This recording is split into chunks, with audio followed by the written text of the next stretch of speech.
Rachel, I think you are my first Twitter friend to come onto the podcast. Yeah, I'm excited to be here and honored. It's so funny because I have like a complicated relationship with Twitter where like I almost feel like Twitter and TikTok, you have the most bullies. So Oh it's my like God, I yeah. kind of have a weird connotation with Twitter. And I was telling you right before we hopped on the call, I'm like, I feel like I just use Twitter for Instagram. And you're like in the opposite stage of life where you're like, Mhm. oh no, Twitter is like my main bread and butter. And I love that Mhm. for you. Yeah, it really is my bread and butter. That's where 100% of my clients are from Twitter. That's where I pretty much spend all of my time. And like we were talking about right before this, I kind of thought I was going to get on Twitter and it was going to be like my stepping stone to Instagram. Yeah. That's where I thought I really wanted to be. And I thought Twitter would just be an easier way to get into that.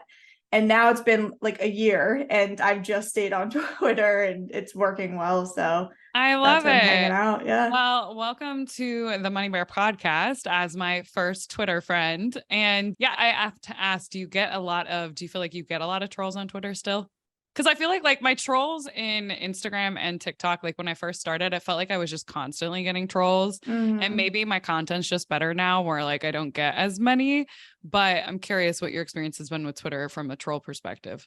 Yeah, and especially like, it's kind of annoying because Twitter is so male dominated, and so there is a lot of those guys who are like they have things to say, and that's why all the time in the back of my mind I'm like, should I head over to Instagram because It's people her say over it. there. That's what everyone says that it's nicer.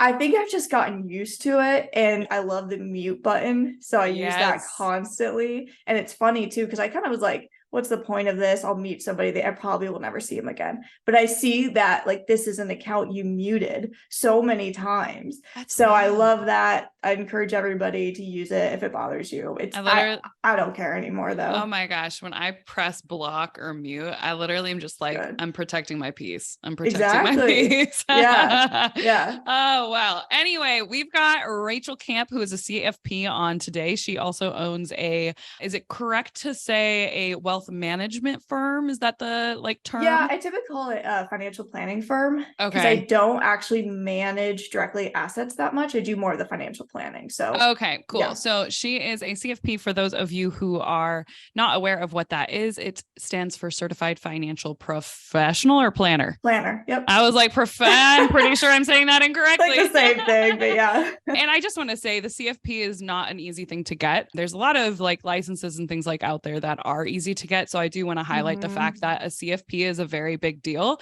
especially as a woman. There are so few women CFPs out there.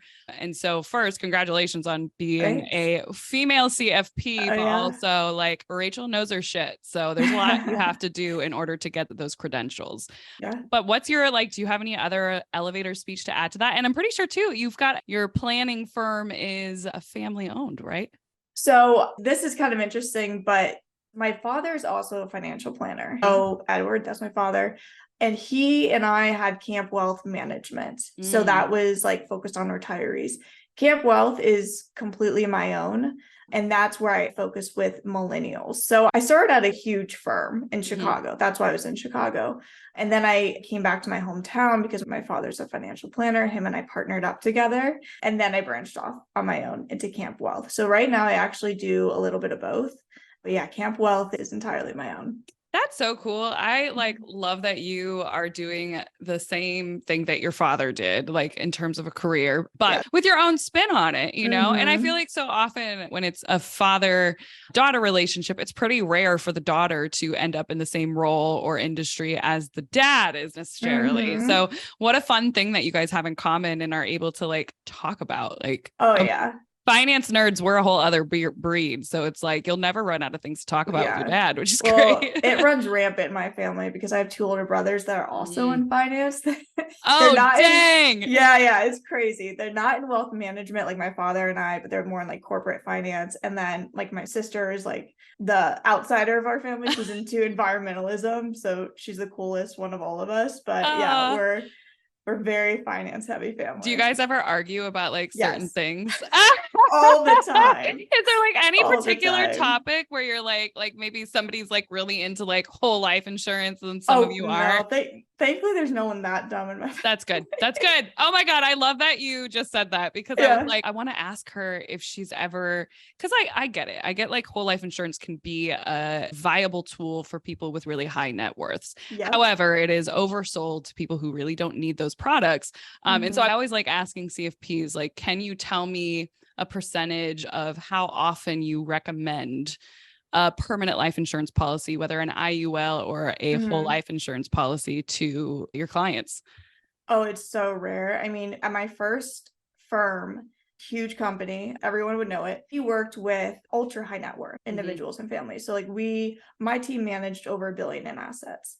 Wow. And that was a time where some of the very wealthy clients still didn't need whole life, but some of them did because it's a tax efficient way to pass on investments if you're above that estate threshold. And for the record, that's 12 million. That's a little over 12 million per person, 25 million if you're married. So very few people benefit from that strategy. So when I see it pushed on social media as something that like a lot of people could benefit from and that the wealthy are using it, things like that, it's extremely frustrating because the wealthy did not build their wealth that way. Exactly. It's after they built their wealth. Yeah. That's why I'm always really careful in the times that I talk about it. And I hate talking about it because of the trolls and because there's so much, it's like our duty to talk about it because there's so much misinformation out there because of these like companies that essentially function as MLM, who the folks who are selling the products don't know much about finance in general. First of all, they actually, I would like to believe that they believe what they're saying, that they really do think it's the best wealth building tool out there. And I'm always like, this is not a wealth building tool. This is a wealth preservation tool for the ultra wealthy. So you guys just heard it from a CFP. So every time I have a CFP on, I'm going to ask that same question because exactly what you said, it's like marketed like it's the golden egg of never having to take on any risk and to only have an upside in your investments. But then you're going to get to retirement and be like, oh shit, all I have is this whole life insurance policy that did not grow at the same rate that it would have had it been invested in my Roth IRA. I'll tell you, I have reviewed a lot of whole life insurance policies after they've been in force for like 30 years. They did not do what they were promised. And the clients were very angry about how they performed. So you just have to really do your due diligence. And it's really important that whoever you get financial advice from, that you understand them, their qualifications, and if they have a duty to act in your best interest. That's why if you want to work with somebody, you got to make sure they're a fiduciary. A lot of those insurance agents are not fiduciaries. That's how they can kind of get away with it. Yep, exactly. So, okay, that was our first side tangent, friends. I'm sure we'll go on a couple of them. But the main reason that I wanted to bring Rachel on, which by the way, if you are on Twitter and you want to check her out, she's at camp_wealth. So camp as in like going to summer camp _wealth, which I love. It's my last name. Yep. It makes it easier. Like brand. I got my brand right away. I'm going to really maximize on this. No, that's fantastic. So Rachel and I were actually chatting on Twitter probably like a couple weeks ago when I had a tweet about just entering into like my broke Bish era. Bish as in, I'm going to totally end up saying bitch, but I like the way I talk about it is always easier, BISH, but you guys know what I'm talking about. But anyway, for me, I feel like I've just entered into this broke bitch era of my life where even though I'm making more money than I've ever made before and I have more assets than I've ever had before, I am suddenly in this stage where I'm like, I need to cut back. I need to hoard cash because I've entered into this new stage with new priorities as I have traversed across the country from the Midwest to the most expensive place or one of the most expensive places in the US, San Diego, California. So when I was talking about that, Rachel messaged me and was like, oh my God, same. We are on the same page. This is so important to talk about. So Rachel, what's kind of your broke bitch era right now? Yeah, it's funny because this is actually my second broke bitch. We have lots of them, you guys. I've been through it. So I have I have the experience for it. My first one was when I left Chicago. I left my job to join my father. My income cut in half and moved back to my hometown. Like it was not a fun time in my life. Then I worked really hard to get my income back up. And now I'm in the same situation as you. This is the most money I've ever made. I've done great saving money. I'm somebody who like I kind of have a financial scarcity mindset. So this is really stressful to me. And it's funny because the way that I cope with it is to like run the numbers a million different ways. Same. That's Like, why we do what we do. literally Yeah. all the time. Like Constantly. when I was trying to justify my move, we didn't even know this about each other, but it's so funny that you said that because I'm like, literally, I don't know if anybody runs the numbers as often as I. And so it's so validating to hear. Yeah. But like in the move out to San Diego, I cannot tell you how many times over the last 6 months that I ran all the different scenarios of like worst case scenario, mid case scenario, best case scenario, something in between that. And then I would run those scenarios all over and over and over and over and over again. And every single time it would be like, yeah, you're okay. You can do this. And I would still be like, let me run this again. Let's run it back. No, yeah, that's it. I'll like pull up my phone randomly and just pull up the calculator and be like, what's the percentage to my income again? I don't know why. Like it's not changing. It's like I don't know, it's soothing in a way because it's like the numbers are not as emotional as the move feels. Exactly. Yeah. And it's like, yeah, in any situation, like you said, a terrible situation, you're still going to be fine. Right. And that's also why I'm in the same situation as you. I'm starting to hoard cash more. I used to like hate holding on to cash. I wanted to invest everything I could. As a business owner and as somebody who's moving somewhere higher cost of living area, cash is like your best friend now. Not just because it may really come in handy, but for that peace of mind. So I'm moving to Denver. I don't know if we mentioned that yet. I'm moving to Denver from in northern Indiana now. So super low cost of living here. So my rent is like quadrupling and that's really stressful, but I am making sure, like I said, to run the numbers a million different ways. And that's why I'm also just going to have to be careful in other areas of my life and start to budget more. Whereas before I could kind of spend and not think about it too much. Now I'm just going to have to put a little bit more effort into it and think about it, at least until I get comfortable in Denver and I know what I'm spending. That's a huge part of it, is just like building that trust with the process of the numbers and going back on a budget or tracking your spending again. It's more about that. I want to do this so I feel more comfortable and confident in this decision. But also like there are times where exactly like you said, where we have to suddenly up significantly our cash reserves. And that requires us to pay a little bit more attention than what we had to do before, where it's like, well, as long as I'm investing this much, who really cares? It's like, oh no, now I have all these like competing priorities going on, which is first, I think that we will all have multiple broke Bish eras in our life. And that's not a bad thing. It just means that we're preparing for like a change, that we're entering into this next level of life. But I want to talk about kind of, we've both said, you know, we've run our numbers. Some people are probably listening being like, what numbers? Like, what are you running? You know, like, what are the things that you need to know? So for you, what were some of the numbers that you looked at as you were running those numbers? So I have like a love-hate relationship with rules of thumb because they can feel very comforting to know that you're within the rules of thumb, but you really have to do it to your own situation. So for housing, there's a lot of different rules of thumb out there. One that there's some other personal finance people I follow that say that you should not spend more than 30% of your take home pay. So after taxes. So what's going into your bank account, make sure that you're not spending more than 30% of that on housing expenses. And then that should be your absolute maximum. Preferably it's closer to 20 or maybe in 15% if you want to be an aggressive or a really healthy saver. So I start with that. But then of course, as a business owner, I really can't rely on a rules of thumb because I have a lot of expenses that your typical W-2 employee will not have. Right. So instead of just saying, okay, what's the percentage? Like that could be a good starting point. But instead, I like to break down what I'm actually spending every single month and leaving a lot of room for error. So overestimating how much I'm going to spend on food, overestimating how much I'm going to spend on my business, and then kind of figuring out what's comfortable for housing. So I don't want housing to ever be something that's really hard to make. So I'm always under on rules of thumb. I always spend less on housing than probably a lot of other people do relative to my income. But that just gives me a lot of comfort knowing that I can maintain a healthier savings rate. Granted, my savings rate is going down significantly. Which is a scary thing to happen, it is, right? Yeah.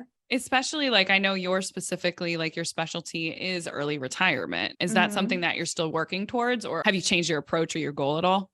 Yeah, so it's funny because early retirement is not really of interest to me anymore. And when I Same. had a 9 to 5, like it really was. I was I really wanted to, working towards oh that. yeah, I was like, let me out of here in 10 years. Yeah, Like I want to get out exactly. of here as soon as possible. And shifting Yeah. from the mindset of like, I want to save 50% of my income so that I can hmm retire in 10 years hmm to, I love what I do. I don't plan on stopping doing this at any time. So it is okay if I'm not investing as much. It's a really weird It's adjustment. crazy. Yeah. Yeah. And it Yeah. feels like I'm failing sometimes where I'm Yeah. just, Well, especially if you're somebody who like was with the fire movement at all. There's mhm. almost like guilt with not driving a 20-year-old car, like spending more in your housing.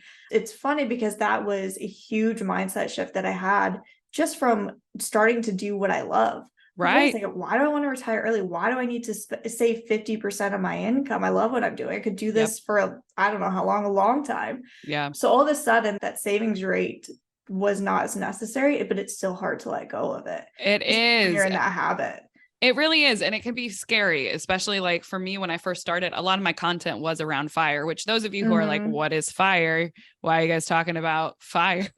That's financial independence, retire early. There's a whole community, and a lot of us get in, I feel like, through the fire movement, Totally. and things might evolve as we, a few years of 50% savings rates or 40% or 60%. And some of these people will go all the way up to like 80 to 90%. It's not super sustainable. And like only incredibly privileged people are able to accomplish that.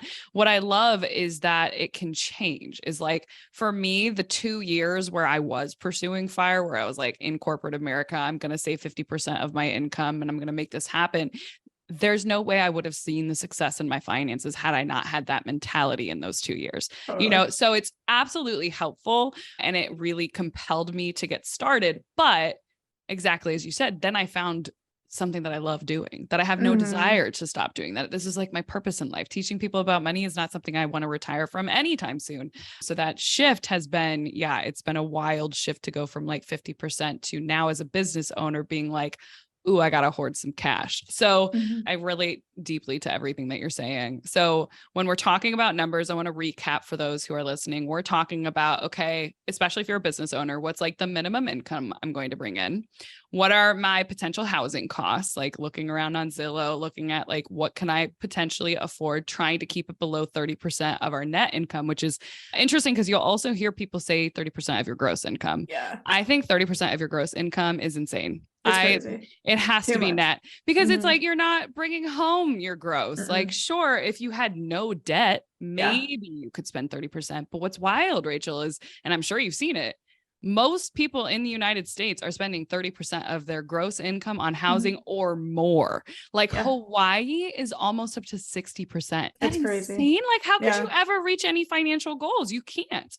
Yeah, on that point for housing, like one of the best things you can do to easily hit your financial goals is to decrease your housing Oh, expense. 100%. That's why I hate when people talk about like lattes, avocado toast. It's so annoying because those are such small things. You Yes. talk about a needle mover, your Mhm. housing expense. If you want to not be stressed every single month, bring down your housing expense. That Yep. is going to be the easiest way for you to hit Mhm. your financial goals. Yep. And like we recognize too, like, so I'm a big fan of values based budgeting. Yes, that is the biggest way. But like, if this is the number one thing in your life that True. you're like, no matter what, I'm willing to spend 30 or 40%, that's fine. But that's where running the numbers becomes so important, that if this is Mhm. what you're willing to cut back on everything else in order to make that happen, that's totally fine.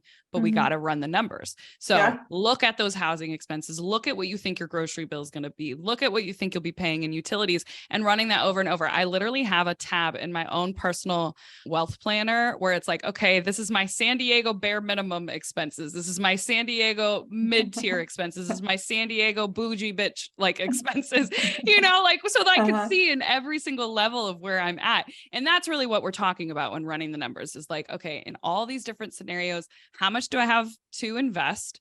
What would that look like if that's all I had to invest? And like, am I still achieving and making progress towards these financial goals, even if it's not Mhm. as fast of a rate as when we were both living in the Midwest? Mhm. So very important things. I do have to ask as well, when did you transition full-time into full-time business owner? So technically, I've been self-employed for 3 years, but Okay. fully Camp Wealth started 1 year ago. Okay, cool. Mhm. So for me, when I started, last year was my first year full time in the business. This year's my second. And last year I was like raw dogging it with as little cash as possible. I was Crazy. like, and now I'm like looking back and I'm like, oh my That was God, wild. what was I doing? And I always had I always had like this minimum amount that I'd keep in savings where I'm like, all right, we Mhm. can't go below this. If it goes below this, I'll start to panic. But I was not strategic about it because I'd been so used to operating at that in that way and being totally fine. But when you switch Mhm. into that business ownership side of things, especially when you start to have expenses, it's like a whole different ballpark. So Yeah. now I have my personal emergency fund that's like at least it's like almost 9 months. Then I have my business reserves where it's Mhm. like 3 months of our expenses as like if we end up having a bad month, I don't have to dip into the emergency fund. I've got my business reserves. And Mhm. then I also save separately for taxes too now. Whereas like Oh yeah. before, it was just like all one big pile of Yeah. money. And I'm like, I cannot believe I used to function that way. Yeah. Is that kind of how yours are organized? Yeah, so I do have like a personal emergency fund that kind of just carried over from my 9 to 5 days. And I'm Sure. just like, that's good. We'll leave that there. And then, yeah, business emergency fund as well. I always oversave for taxes because I Mhm. had like a huge tax bill 1 year and now I'm terrified of it. Yep. So I save for taxes. I have business emergency fund. I have personal emergency fund. But yeah, it's like the cash I have, I could go a year Yeah. and comfortably live. And before, I was lucky to have like 3 months. I was Yeah. just putting everything into the stock market. And Mhm. now I'm same boat. I look back and I'm like, that was wild. What was I You're like, what doing? was I doing? And I was talking to one of my friends who's a CPA. Her name's Meg Wheeler. And she was talking to me about how she's like, honestly, she's like, in my experience, it depends on what kind of a business owner you are. Some Totally. people only do well when they're under the pressure of, I only Totally. have a couple months of savings. I have Yeah. to figure this out. She's like, but some people are like, I'm going to make better decisions with more cash on hand. And I'm definitely on the other side True. of things. Yeah. So, but yes, it's a big mindset shift. Mm. Okay. So back to our broke bitch eras. So for me right now, because of exactly what I just said about the cash buckets that I'm now saving for, is my goal is to really have closer to probably 6 months of emergency reserves for the business, as well as like the full amount that I need to have for taxes. And so because of that, I am cutting back on my lifestyle expenses for a Mm. while until I can for like meet those money goals essentially. So for me, that's what my broke bish era is right now. California, I don't know if you guys realize, is really freaking expensive.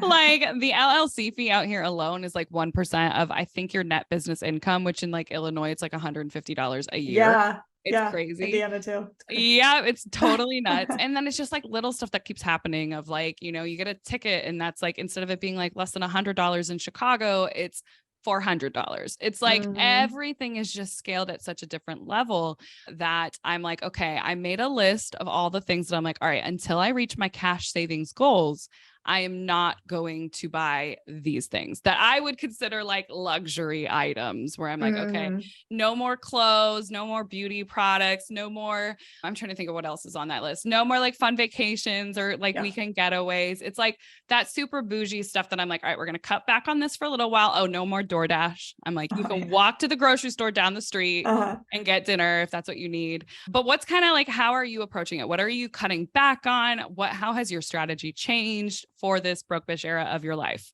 Yeah, honestly, I'm very similar to you. So the very first time I went through this, it was funny because I like the first thing I did was look at all my beauty products Yeah, and cut those it's back. I was like, expensive. we're going to CVS now. Yep. So I cut way back on that. And it's funny because once I switched over to that, I was like, oh, these are just as good. And I've never switched back except for makeup. But I've cut back on that. So I'm kind of doing the same thing now. I'm just saying no a lot more. So Mhm. where I would maybe have casually like seen something on social media and bought it, I'm just not doing that at all. And I'm not Yeah. buying any clothes. I'm not buying anything for the home. I keep telling myself that I'm going to wait until I have a few months in Denver and Mhm. then see how that is. And then I can maybe start to bring in some more of this discretionary spending. But I'm really just trying to do all of my fixed costs. So food, housing, of course, the essentials. And I just haven't let myself buy pretty much anything else. Mm-hmm. And I won't start until I understand my budget better in Denver, because housing is going to be a lot more expensive. There's not really a way for me to cut back on that. Mm-hmm. And so instead, I'm just focusing, which you can only ever do this on what I can actually control. Mm-hmm. And that is everything in the discretionary area. Yes. Because I can't change my business expenses. You know, Nope. housing is what it is now. Food, I'll do the same thing. I'm not going to order out. I'm not going to eat out. I'm going to do all my cooking at home, hopefully most of the time. And then again, like I said, I'm just going to see how it goes and then reevaluate my budget. When I went through this the first time, I was a lot more proactive in figuring out exactly what I was going to spend in each category. And now maybe it's because I've been through it before. I'm being a little bit more lax and just understanding that I know what the habits should be. Yes. I know that I shouldn't be buying clothes. I know that I shouldn't be buying expensive beauty products. I know that I should be eating at home. So it's a little bit more, I can do it a little bit more intuitive now rather I than love that. have to set it. Yeah. Yeah, I love that, because I think so many people here, especially if they've never been on a budget and they're listening, they hear about a budget and they're like, oh my God, I have to track every dollar. That sounds awful. What I always like to tell people is that usually the tracking doesn't last forever. Yeah. I think the biggest tool in our toolbox of going from viewing money as this like ethereal thing that we have no control over to viewing it as a tool starts with understanding it and understanding where it goes. So rather than at the end of the month wondering like, where did it go? You know, and it's like, okay, we need to start tracking to just become more mindful of it, more aware of it. So I always like people to at least start with just the practice. Even if you go over budget, I'm like, I don't care. I just want you to start paying attention to your money and to start like normalizing its role in your life and paying attention to it. But then eventually when you get good at it or when you get used to it, exactly like you said, instead you can focus on some habits of like, oh, I'm not going to go to Target on a whim. I'm not going to go to Ross and TJ Maxx are my like kryptonite, where I'm like, I just like go in there and I'm like, what do I want? I don't know. I just want to see. And it's like, you have to know, like, no, that is something that like right now in my broke bitch era, I'm not going to do that right now. Or I'm not going to like, I'm going to cancel my Prime membership right now. I'm going to do like these things. I'm going to plan in events where I'm same way. I'm not like tracking every dollar on a day-to-day basis. What I do is a reconciliation at the end of the month where I can like look at what I've done and just be like, were we more mindful about these things? Or if not, I like threaten myself with like, you're gonna have to start tracking again. Yeah. Like I don't want to. Yeah. Because I tracked for so many years. So I love that, the habit. What are some of the habits you're like, this habit is something that I've implemented in like, you know, maybe like deleting the DoorDash app, or what are some of those things? Yeah, I should mention, I mean, one of the big things that I completely forgot about is that my savings rate is decreasing. And so that is going to be obviously a huge shift. And I'm working on just getting comfortable with that. So it's going to be a much smaller percentage, and that's okay. I'll see what I can do in a few months. My mindset has shifted so much to not maximum net worth, but not maximum life fulfillment. So maximum joy. Exactly. Yes. Yeah, I feel like we're living very similar lives right now, because like same deal. I've had to have this huge mindset shift of, how do I not make decisions just based off of money? How do I make it off of like, you're going to die someday. Yeah. And like, you need to live the life that you want to live. And like the money stuff, you will figure it out. Like it will work out, but like you have the tools. So here's what we have to do to make this happen. And like the broke bitch era is part of that. Yeah. And I actually really wanted to ask you, like, at what point did you decide to just go ahead and go for this move? Because for me, for a while, I was in my head, like, that's just not for me. I'm never going to move out west. I'm never going to live where like would be my favorite place to live. It's just not something that's going to happen for me. We are so similar. Is it really similar? Yes, it's wild. But yes, continue. Sorry. Yeah, I was just going to say, but then one day I was like, why wouldn't I? Like, I'm doing so well in my career. I'm successful. I have the money. I can afford it. You know, why am I denying myself this? And a lot of it was that financial scarcity mindset. But when you run the numbers, when you're honest with yourself and you're like, oh, I can't afford this, or I'll at least figure it out. Yeah. That was amazing, because for so long, I had just accepted that's just not something that's going to happen for me. And then when you come, to grips with reality that this is the one life you have, and why would you not want to live it the way you really want to live it?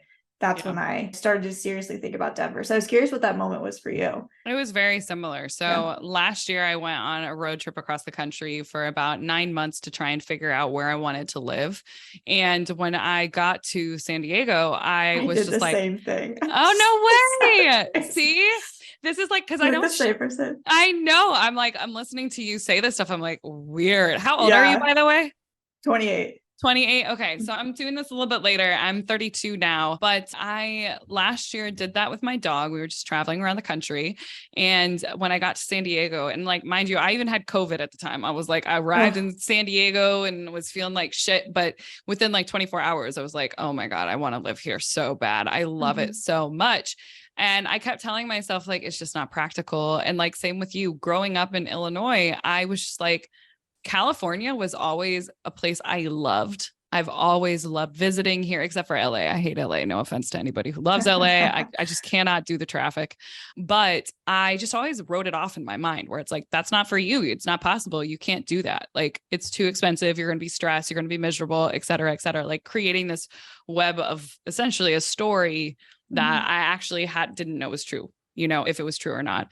And so that was so deep that even when I arrived in San Diego, I had to like talk to a spiritual coach who I was working with at the time. I was saying all of this to her and I was like, I just can't do it. It's not like, it's not smart. It's not practical. It's going to cost me a ton of money over the long term. And she's like, Chloe, even if this whole thing cost you $1 million, would that not be worth it? Like for your joy and your happiness and your mental health. And I was like, I know I'm supposed to say yes, but is it? Mhm. Is it? Mhm. Like I'm the money person. I'm the practical person. I can't say that's worth it. And so I started telling myself like, all right, we're just going to do it. We're going to figure it out. And by like December last year, I was like, I'm going to stay at home at my parents' house for a few months to get some stuff figured out with the business as we were scaling and to save up some money for San Diego. Cause remember, I was like raw dogging it with like 20 grand in my bank account for the whole year where I was like, and that was like, it'd go down and then go back up and it would go down and it would go Mhm. back up. And I was like, all right, I'm just gonna like buckle down, save some money and live here for a little while. And then I'll move to San Diego, when I'm ready. And so that kind of touchdown or that line kept getting pushed forward and forward. And I started to tell myself, like, are you sure? Are you sure this is a good idea? Do you really think that you should move? And so it was like the longer it took for me to get out here, it was just like pushing that goalpost Mhm. because I was doing a really good job of talking myself out of it. And so what I eventually landed on was like, you know what? I'm going to go to San Diego again for 3 months this time instead of just a month. And then after that 3 month stay, I'm going to go to Tucson. And when I go to Tucson, because Tucson was like my second favorite place, I was like, I'm going to then just buy a house and settle down in Tucson. So it was kind of like in my mind, San Diego was going to be like the last hoorah. I'll just go there for another Mhm. 3 months. Mhm. And then when I got here, I felt super depressed for the first week that I was here because I was like, I have to leave and I don't want to. Mhm. I feel so happy here. I feel like so complete here. I feel like this is my place. And so I had this moment where I was like, Chloe, if you die, like, I mean, when you die someday, are you going to regret not at least trying? And it was just such a clear, yeah, going to Mhm. regret not at least trying. And like, there's never going to be a better time than right now. And so I was just like, screw it. And like 2 days later, I signed a year lease. So I I was love just it. like, Love it. it's just kind of Yeah. like the same way I landed on quitting my job in Chicago to do this full time. I was like, are you going to die someday and regret not trying? And Mhm. the answer was, yeah, I would Yeah. absolutely regret not trying. So that's been a big, I guess, mantra in my head or question in my head of like, Yeah. if you don't try, are you going to be mad? Yeah, yeah. Well, and that my mindset was so similar. Yeah. And I just want to say, like, there are times that I hesitate to like share things like this because somebody might be listening to this and think it's not very relatable. Because here we Yeah. are, two people Right. who can both afford it and we're, stressed about it because our savings rate might not be as high. Right. Then I'm always happy that I've pushed to share these things because a financial scarcity mindset is not the right mindset to have either. So if you start to do really well with money and you go too far the other way, Yep. and that's still letting money control you. Yep. So it's so important to think about these things and realize that you should lead your life with what you value. And so you can end up in the other extreme by Yeah. oversaving and not being Living your sure that life. exactly that you keep money as a tool. and, not put money on a pedestal. So there are, and whenever I've shared this and talked about it, I've been concerned that it wouldn't be relatable because I've always had this financial scarcity mindset. I'm not somebody who ever struggled with credit card debt, but I have struggled with money because it's had too much power in my life, quite a bit. And when I've started to share things like this, I found that there's a lot of other people who've had that same experience across the spectrum, across different income levels, that they might be low income, but they're still really saving and still letting money control them, or they might be really high income. A lot of my clients are really high income and struggle with this. So I do think it's worth it to say something about it. As women become more successful, we start making more money. It's great that some people are talking about it because it's still an issue. It's 100%. Money, it's not in the extremes. It should be in the middle. Because we have to remind ourselves the end goal isn't just money. It's not about the money. It's about the freedom it gives you to live the life you want to live. And if you are only focused, I'm like speaking to myself here, if you are only focused on building that net worth and getting to the first million or the second million without like looking around and being like, am I happy? Am I having a good time? Would I be satisfied if I died tomorrow? Is all of this okay? And I think that's like a criticism as well of the FIRE movement, and has been a criticism of the FIRE movement, is like, you are focusing so hard on the future, on 10 years from now. And some people do that like 50% or more saving of their income for 10 plus years. And like, imagine getting to the end of that and just being like, I just sprinted for the last 10 years, blew right through my 30s. Now I'm in my 40s. Am I even happy with where this has ended me up? And sometimes the answer is no. Sometimes the answer is like, I wish I had done a little bit more. I love that. Like the money guys, they always talk about that, where it's like, sometimes you look around and you're like, life is happening right now. It's not about just getting to that finish goal. It's about like, how do I incorporate like my best life right now while also making progress towards these goals? So yes, I also think that this relates a lot to people who go through like the Dave Ramsey program, where they go through the super, super strict program for a couple of years to pay off their debt. And at the end, they get there and they're afraid of money. They are not empowered. They do not feel like they understand it. They're not ready to like manage it in a way that builds them up. They're scared. They're scared of spending money. They're scared of using money. They're scared of getting back into debt. And like, that's not helpful either. So exactly like you said, it's just like finding that balance.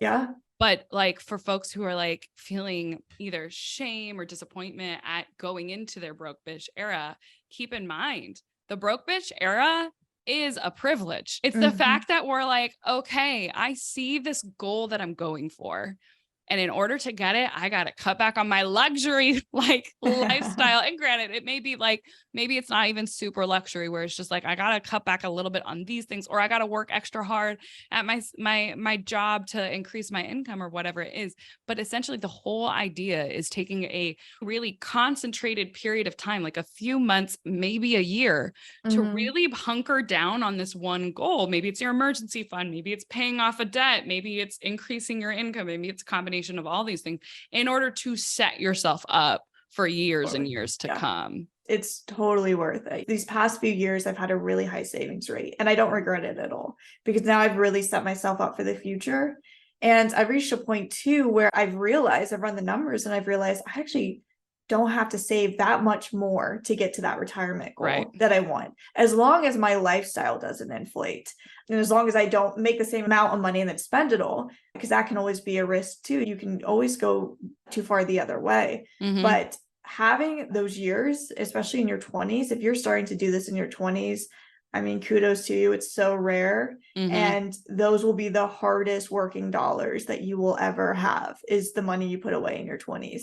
So I'm so grateful that I did it, but I'm also so grateful that now I'm having kind of that other mindset shift to remember to live for today, and that it's not about the number when I hit 60 years old, but it's about the life that I lived. And so realizing that, pushing back on some of that mentality that can be found in the FIRE movement, because I do want to say I have seen people reach the end of that and hit that number, that freedom number that was supposed to make them feel like amazing and like they've figured everything out. And I hope this is not surprising, but it does not fix all of their problems. They do not feel amazing. They often keep working. They keep increasing that number. If you put too much weight on a number, it's not going to make you happy. And the sooner you realize that, the better. I've seen it just way too many times in people who've given up really valuable years of their life as almost a slave to that number. It is way more worth it to take a lower paying job where you have a better work-life balance or that you enjoy more, rather than to stay there and aggressively save. I'm always a proponent of trying to maximize fulfillment for today. Yes, because it's like there are ways to do both. Like, and I can't remember if we shouted them out already, but the Pioneers are all about that like slow fire, or the like slow life, I think is what they call it, where it's like instead of focusing on fire, it's about taking like mini fire breaks along the way and living a life that you don't feel like you have to retire from, that you don't feel like you have to escape from. And that's been a big thing for me, is just like trying to create a life that I don't feel like I need a vacation from as well, you know? Same. So yes, if you at home are listening and you're like,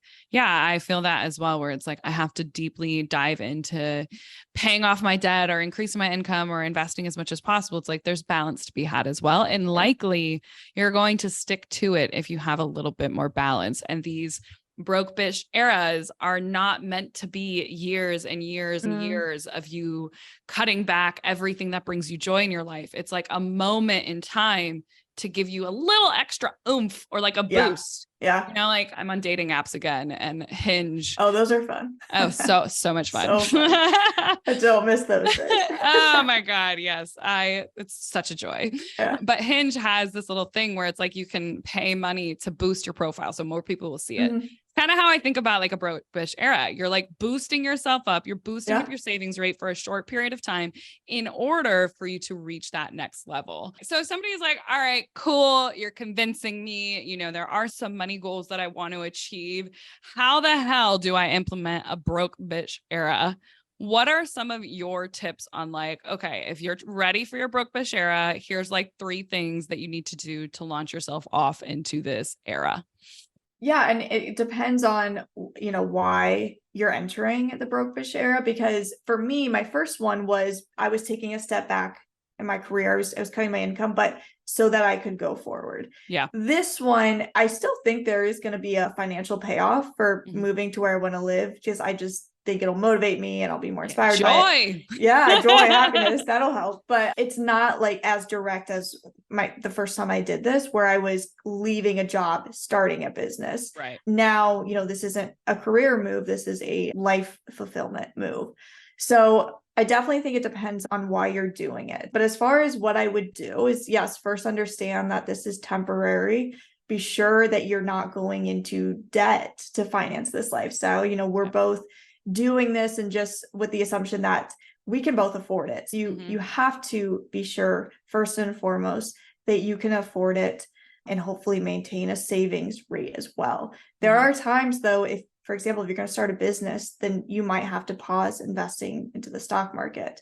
And as long as it's not, you know, for too long, or as long as your money is making you money, that is fine. It's just, you don't want to give up too many valuable years of saving. Yeah. And when you're talking about not going into debt for it, you're talking about whatever you're doing the broke bitch era for, where you're like, I'm going to enter into this broke bitch era for the goal of being able to buy a new car in X amount of months or whatever it is. Make sure that's number one, a realistic goal, because if not, your broke bitch era is going to look a little different.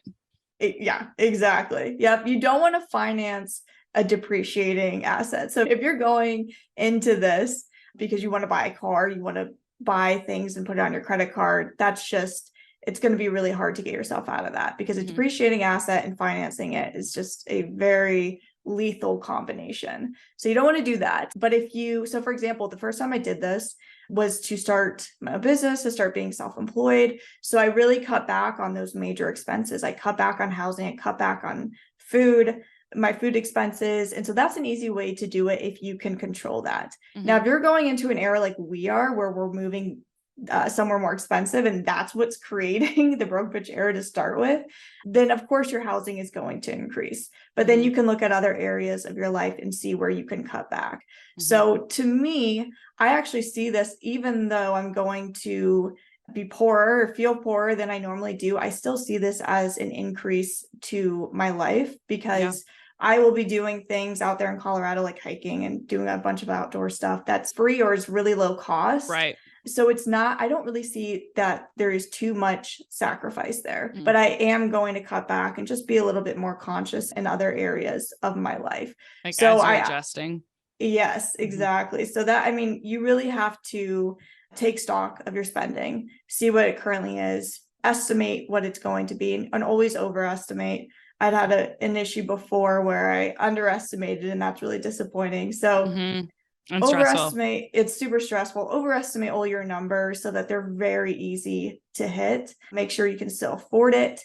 Cut back in those large areas if you can. And if not, you'll have to look at the other areas. And then, of course, it's just going to have to be a mindset shift. I think you have to get really comfortable with it. I'm contemplating actually going back into therapy to kind of deal with this, but it's a tough situation because I'm like, oh, I need therapy to deal with the stress, You're but like, but the I'm stress cutting is because back of on money. spending. Right. Oh my gosh. It's an investment, Rachel. I'm giving you, as a Exactly. money coach, I'm giving you permission to go spend Thank money on you. mental health. You're like, Yeah. Clover Money Coach told me that I need I can do some. it. You're Yeah. like, all right, here, validation. Yeah. I love those tips and I want to add to them because like you said, I mean, there's so many different scenarios why somebody might go into a broke bitch era. And maybe we should have defined this earlier of like, some people are going into a broke bitch era because they've taken a pay cut or they've made some changes where it's like, oh crap, I have to enter into this broke bitch era. I have to cut back in order to just kind of recalibrate and take like stock of my whole situation to make sure like I'm not going to go into debt. I'm not going to, do whatever. And that's probably a little bit more of a stressful broke bitch era than where we're at, where it's like, self-imposed. exactly, where we're like, okay, we have entered into a broke bitch era on purpose because we're ready to make a big life change and we want to make sure we're in a safe place for making that big life change. And then there's also the other broke bitch era where you're like, you know what? I just want to level up. Like, I want to increase my income. I want to save X amount in this number of months, or I want to buy a house or whatever it is. It's like, there can be many different reasons that somebody's entering into that broke bitch era. And I think the number one thing that we have to do is get very clear on what the end goal is. Because if it's like, oh, I'm just going to go into a broke bitch era just because I think it's going to be fun. And I'm going to, not that I don't think anybody thinks this is going to be fun. It's like, oh, I'm just going to cut back for a little bit of time. But if you're not super excited about what's on the other side of it, Totally. you're probably not going to be able to stick to it because it's not the easiest thing to cut back suddenly on all the stuff that you really enjoy for a short period of time in order to level up or to get to this goal. So it's like getting very clear on what that thing is and putting it in a place where you can easily revisit that goal, because it's like, that's got to be your driving North Star. That's got to be the thing that excites you to keep going while you're telling your friends like, hey, instead of us going out to this Michelin star restaurant, let's cook dinner at home, Yeah. It requires a lot of long-term thinking. And I think Yes. as long as that why, and your priority is really clear and it's something that is really important to you. So the first time I did this, I mean, I moved in with my mom. I didn't have a car. I mean, it was truly a broke bitch era, but I believed in everything that I wanted to be self-employed, that I wanted to do this. And so it wasn't so difficult then because I had such a strong why. So if you just want to like casually enter one, I don't think it's going to work out that well. I do think you have to have a reason behind it that's really strong and that's going to keep you going during those tough times. Yep. There will be tough times. There'll be times where you're really sick of it, especially if you have to decrease your lifestyle. That's one of the hardest things to do. That's why lifestyle inflation is so risky. So decreasing your lifestyle is really hard, but if you have that strong why and if you have that thing that's really motivating you, that's what will take you and bring you out the other side of the brokerage era, hopefully better than ever.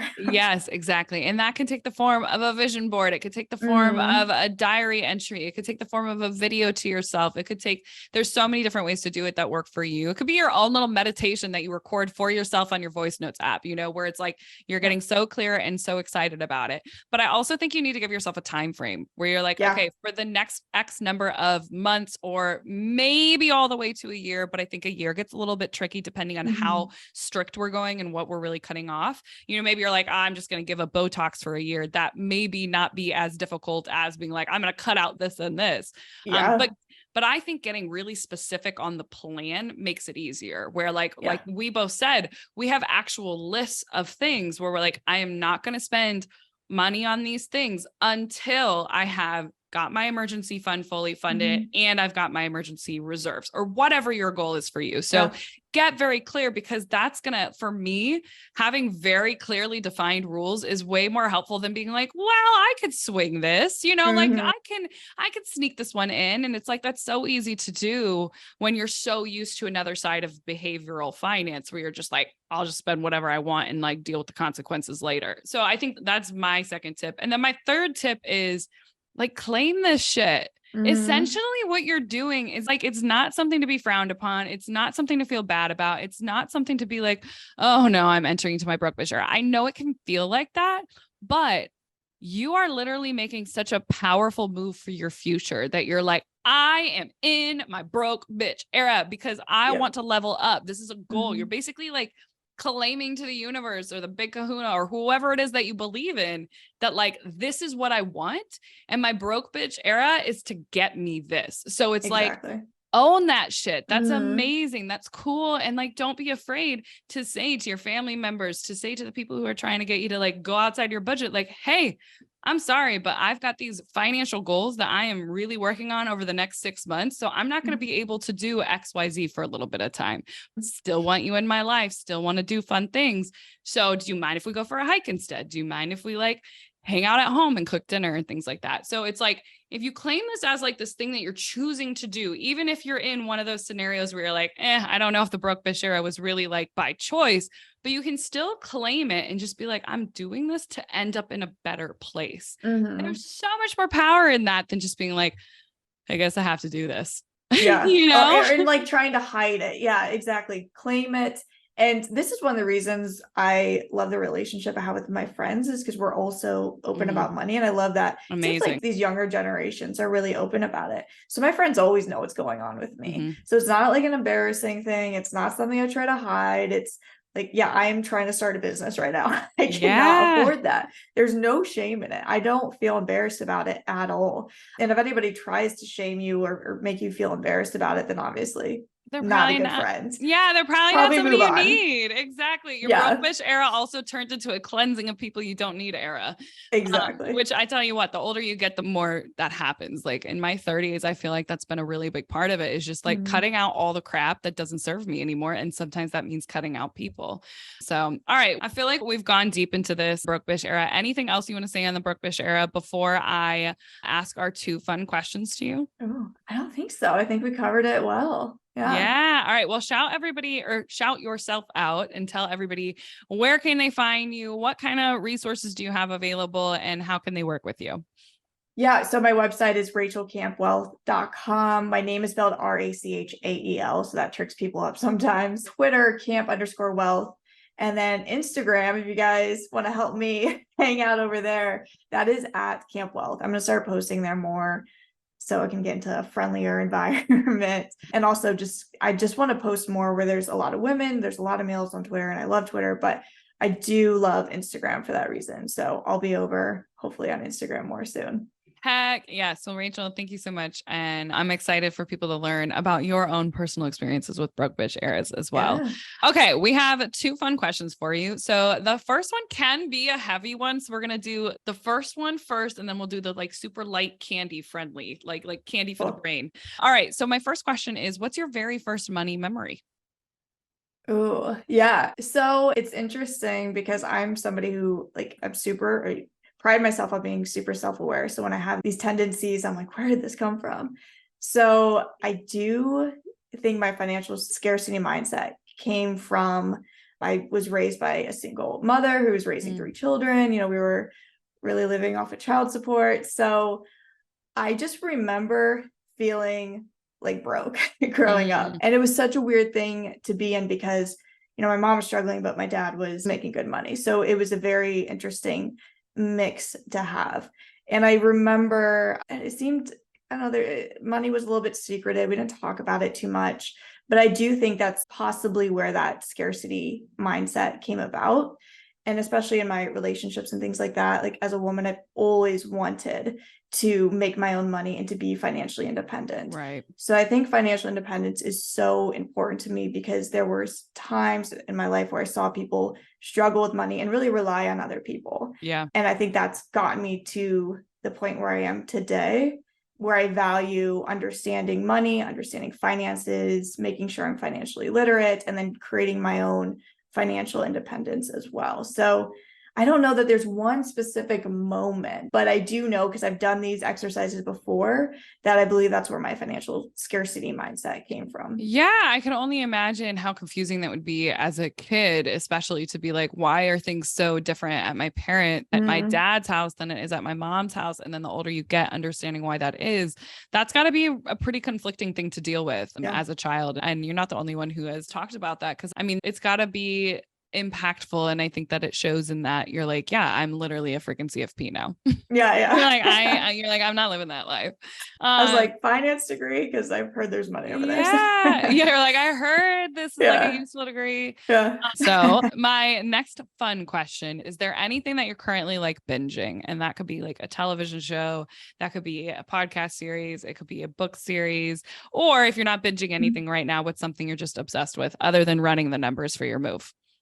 Yeah, so actually, something did pop into my head. I am like really obsessed with athletes right now. I don't know how to describe binging it, but like I love to get into the mindset of an athlete and how they train. So I've been watching like Conor McGregor's Netflix docuseries.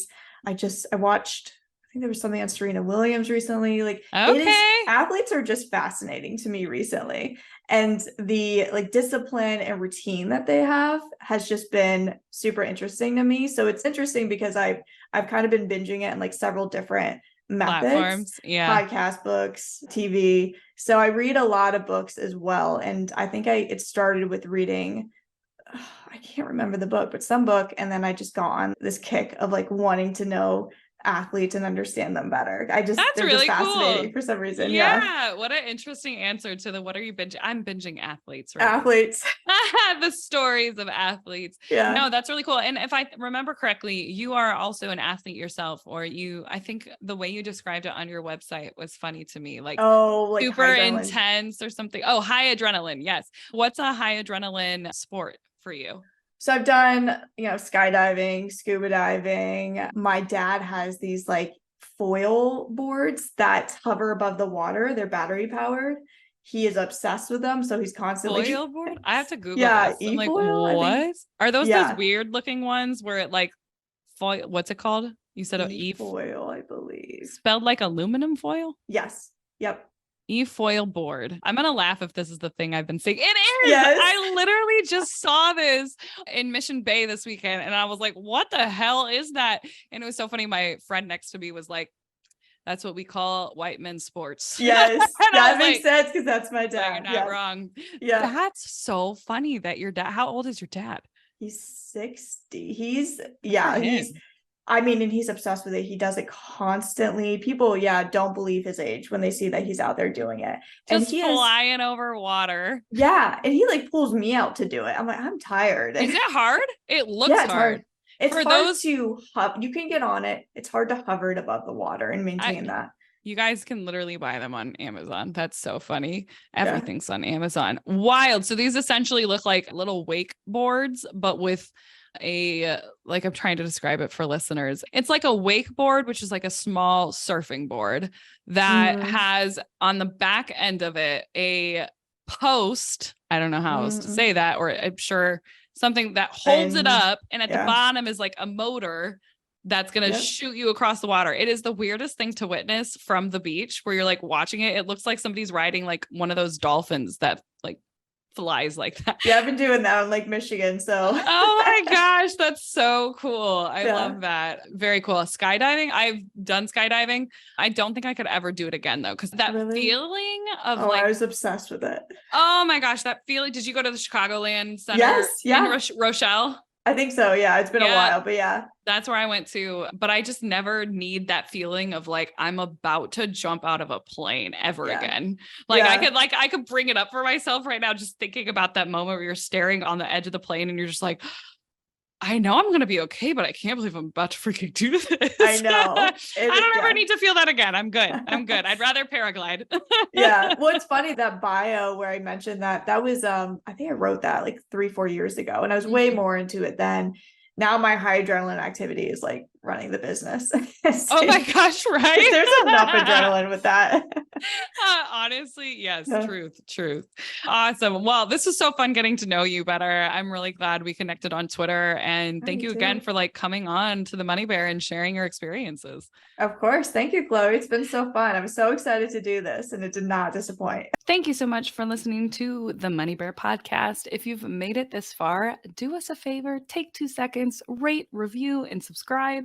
It seriously means the world to me. And if you just take a sec to do that, I will appreciate you endlessly. And if you do, let me know on Instagram and I'll thank you personally. So, got that. And of course, since we were talking about anything financial on this show, please note that nothing on this show is intended as financial advice. I don't know you, unfortunately. And because of that, I cannot tell you what to do with your money. You got to work with a financial professional who knows your situation, who is preferably a fiduciary. And keep in mind that everything that we talk about on this podcast is for education and entertainment purposes only. It's all my opinion. So, there's that. If you want to see our full terms and conditions, head on over to the show notes. And while you're there, we've got free resources for you to get started on your money journey down in the show notes as well, including a free guide to help you with your budgeting templates and budgeting tutorials and investing 101, understanding the different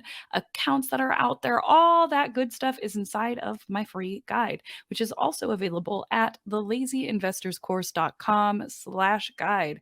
And if you're ready to take our relationship to the next level, I am also hosting a monthly investing class. And that investing class, you can find the times we're offering it this month at thelazyinvestorscourse.com/webinar. That link is in the show notes as well. And that's where you have the chance to meet me live and ask those money questions live. It's a good time. We've had over 20,000 people as of recording this join or register. And yeah, it's always nice to meet you guys. So I hope to see you there. Again, all that is available down in the show notes. So thank you again for coming and listening. I appreciate you, and I'll see you next week.